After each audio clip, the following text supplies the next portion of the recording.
After every time we catch fish, we have to clean the net. It's called picking the net. I'm gonna show you guys how. First we put on our rain gear and then we fire up the hydraulics.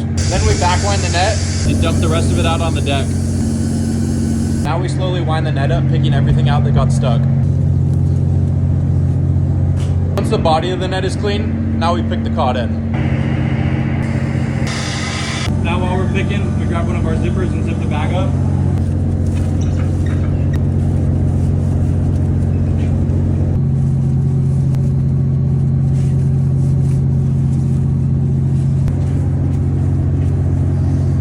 And done. After the net's all cleaned and zipped up, I take the water hose and rinse down the deck.